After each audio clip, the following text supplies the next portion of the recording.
So, you came to me on the day of Squamata's wedding, asking me a favor. You want to know how to beat some of the best decks in Yu-Gi-Oh! Never lose to them again. TheCali thinks he has the game on lock. So you can say the enemy of my enemy is now my friend. I'll give you this information, but in return, I'm gonna need a favor. But first, before anything,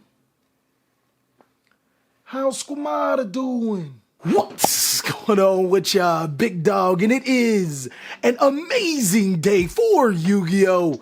I hope that your day is going phenomenal, but if it isn't, don't let what happened at the beginning of your day ruin the rest of your day. And speaking of days, it is finally here. It is Thoughtful Thursday or Friday. I'm not sure when this video comes out. But the biggest reason why I say this is because I thought that I should let you know, yo, big dog, you're doing a great job. Seriously, before we get into this video, you're doing a great job. Sometimes we all need that little bit of a push to get us over that hill, whether you don't think you're doing good or you just need to acknowledge how good you're doing. I just wanted to let you know that. Just like how we gonna be doing amazing against these strategies, I'm gonna teach you the sauce on how to never lose to these strategies again. So today, guys, I am going to be talking about some of the best decks in the Yu-Gi-Oh! TCG, but also giving you some tips for Master Duel players to be able to beat these particular decks, as we have kind of a little bit of overlap between a lot of the top strategies. Also, while I'm here, I want you guys to go ahead and check out Master Duel Cali. Master Duel Cali is just too strong. Go ahead and check that out if you want to see more Cali, or if you want to see just some awesome Master Duel content. Without further ado, let's go ahead and jump on in so we can start talking about these decks and how you can be beating them. So the first, get back around, strategy I want to talk to you about has actually taken the meta by storm. It actually has 7 tops at YCS Hartford on its resume and has been topping in winning regional events here and there. You may not know about it just yet, but you're going to need to know how to beat the P.U.N.K strategy. Now, the P.U.N.K strategy can come in a myriad of different ways. There's P.U.N.K Adventure, there's P.U.N.K Therion, there's pure P.U.N.K, there's get those off my lawn, punks. That's right. Back in my days, you punks were more mindful of us Yugi boomers. Yada Garasu, change your heart. That was my life. Now you guys are disrespecting them, so you punks get off my lawn. But understanding how to beat the P.U.N.K strategy is going to be the core of this video, so let's start talking about it. There's actually 3 points of interaction to be able to stop punks right in their tracks. The first thing is when they fusion summon into their P.U.N.K Carp. I cannot know this card's name. All right, I don't know this card's name. His name is P.U.N.K Rising Carp. Yugioh. P.U.N.K Bukaki. What did these kids come up with?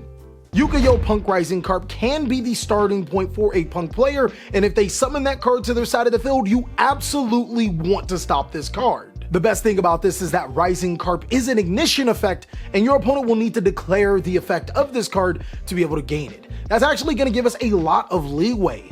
At the resolution of summoning Rising Carp to their side of the field, you can activate cards like Infinite Impermanence and Effect Veiler to be able to negate this card's effect. And even if it does leave the field by tributing itself as cost, your opponent still won't be able to summon P.U.N.K monsters to their side of the field. Also, another cool thing about this particular situation is that if your opponent does respond with using a card like Crossout Designator to negate your Effect Veiler, you can then respond by just negating it again. They're not gonna like that. If you can stop Yugioh P.U.N.K Rising Carp, then you're pretty much on your way to be able to stop this particular deck, but it's not every single time they'll fusion summon into this card, which makes the situation a little bit more interesting. For example, a P.U.N.K player doesn't go into its fusion summon of Rising Carp, it actually goes into the standard board, special summoning Chaotic Ruler to Chaotic Magical Dragon, and being able to special summon a Foxy Tune to the graveyard thanks to the new P.U.N.K monster Dia Note from Dimension Force. Well, you're definitely at an interesting situation, and normally I would tell you to stop the Chaotic Ruler at all costs. But in this particular situation, if they do have 2 level 8 monsters on their side of the field, whether it's the Fusion Monster plus the Chaotic Ruler, or if they special summon the Foxy Tune off of Dia Note plus the Chaotic Ruler, do not do not, or seriously consider not negating the Chaos Ruler.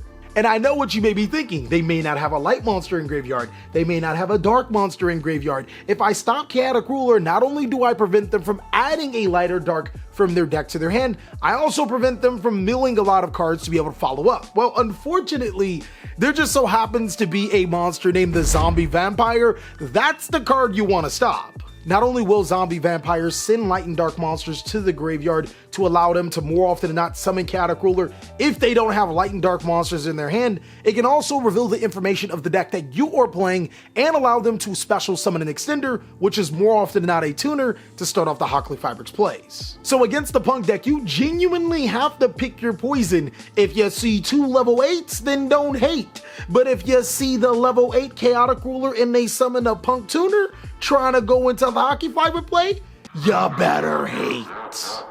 And hypothetically, if you don't play hand traps or if you didn't draw them and P.U.N.K makes some of its most menacing boards, that is typically a Hot Red Dragon Archfiend Abyss, a Therion King Regulus, or Wandering Griffin Rider to their side of the field. Hockley Fabrics with the potential to be able to make Hot King Calamity or Synchro Summon into a level 11 monster like the amazing P.U.N.K to bounce cards. There is one simple way to beat all this. Scoop! You can't lose if you're not there, right? No, but in all seriousness, some of the best cards against this strategy, and it's almost hilarious, it's cards like Dark Ruler No More and Forbidden Droplet. These cards are completely amazing against the strategy. You activating these cards almost guarantees a win, and it feels so good. If you just so happen to have these cards in your opening hand, I wouldn't even waste hand traps on them making their board. I would just go ahead and Dark Ruler No More.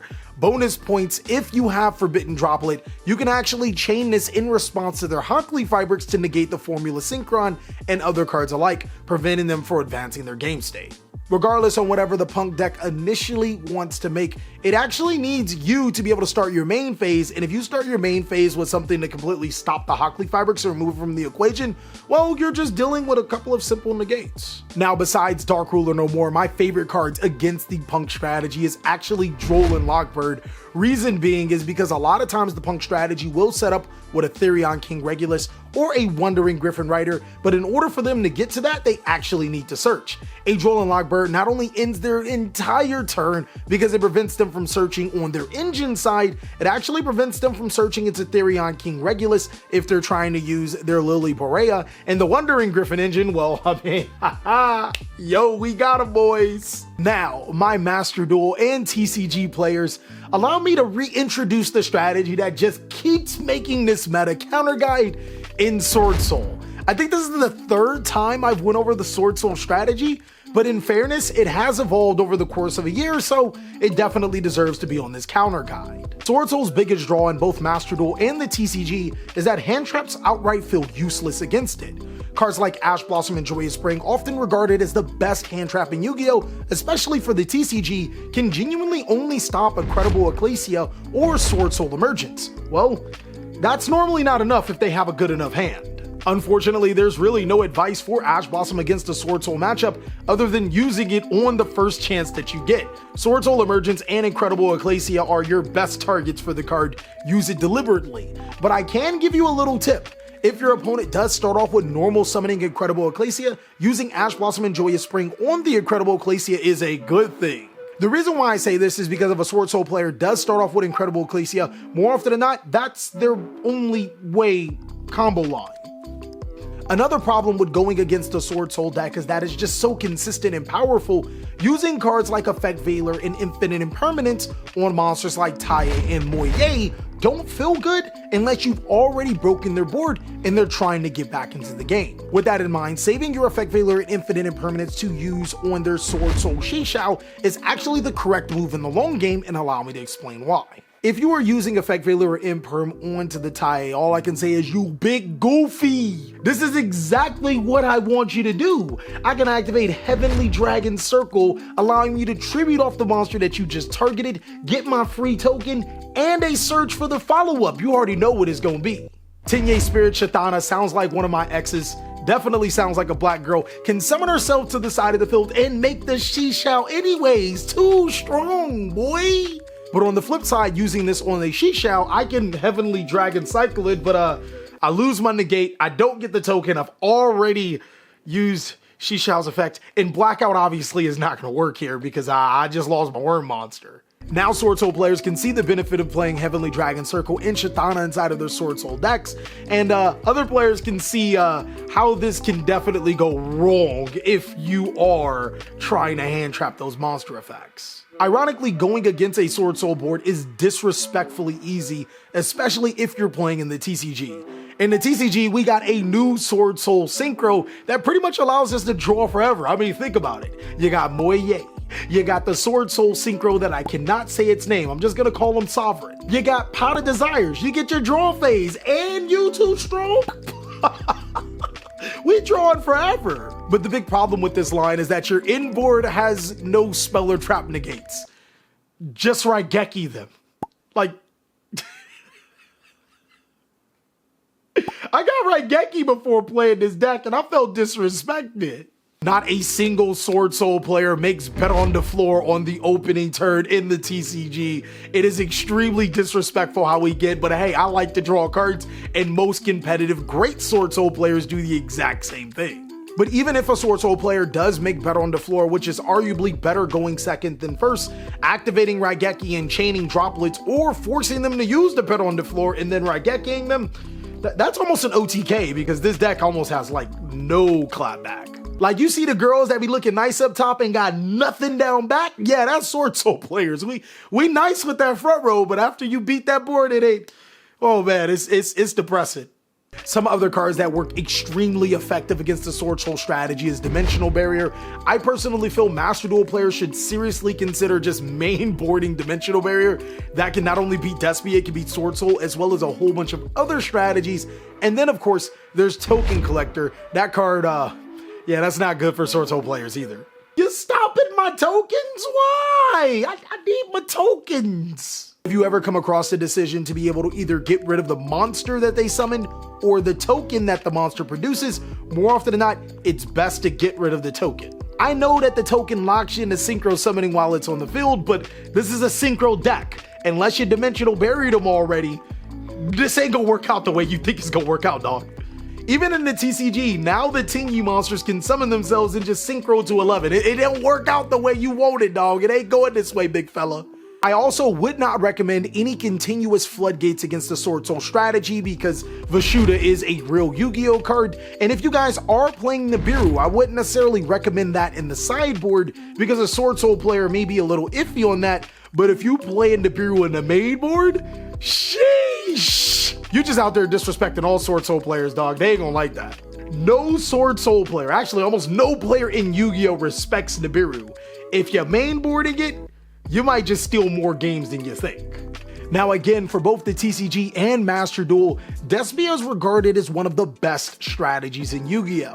The reason why is because even with its second place finish inside of the TCG, this deck gains a ton of advantage over time and can skirt almost any given hand trap.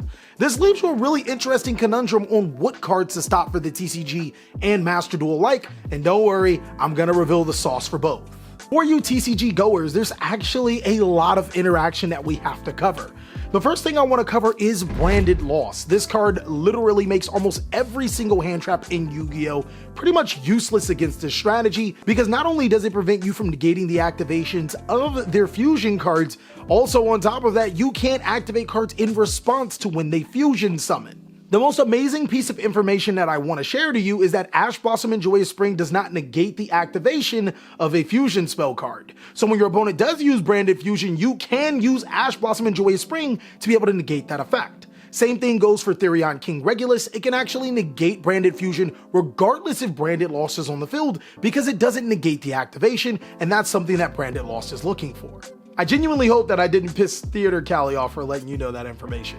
But the biggest question I bet you're trying to figure out is where to use some of your most played hand traps in Infinite Impermanence and Effect Veiler. Well, it's very, very simple. If your opponent just so happens to summon Owlbird to your side of the field, use your Infinite Impermanence and Effect Veilers on that card every single time. It does not matter. Now, I know what you're thinking. This does sound a little bit ass backwards, as you could save these cards for your opponent summoning Lubellion or Albion to their side of the field, but did you forget about Branded Loss? There is 100% an inherited risk for activating these on the Owlbear. If your opponent already has branded fusion in hand, then I mean, like, you didn't stop anything? No, you actually did a lot. You stopped them from getting branded lost. That card is busted. Regardless if they had the branded fusion in their hand or if they didn't, they're going to start off with the summon of Owlbear. You have a percentage chance of negating the Owlbear, preventing them from getting the branded fusion, or negating the Owlbear from preventing them to get the branded loss. Regardless, branded fusion is going to resolve in this particular situation. Now, another thing about TCG players is dealing with the Mirror Jade. Don't worry, Master Duel players, you'll get this eventually.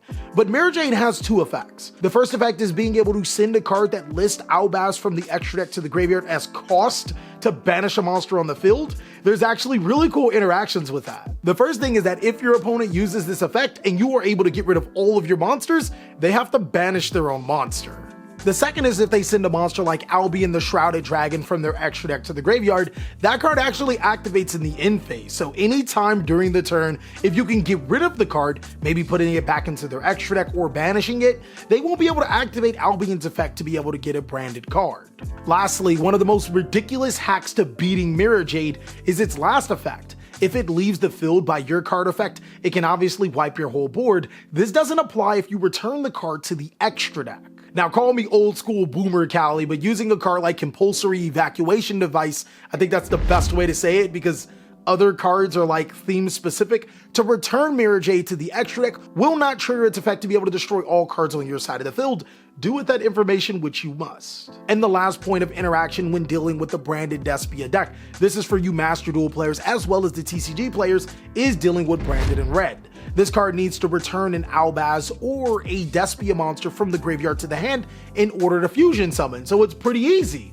Don't let them get that card. A card like DD Crow not only bypasses branded loss since it doesn't negate activations, it also gets rid of the card in the graveyard that they're targeting with branded in red, meaning that they won't be able to fusion summon again.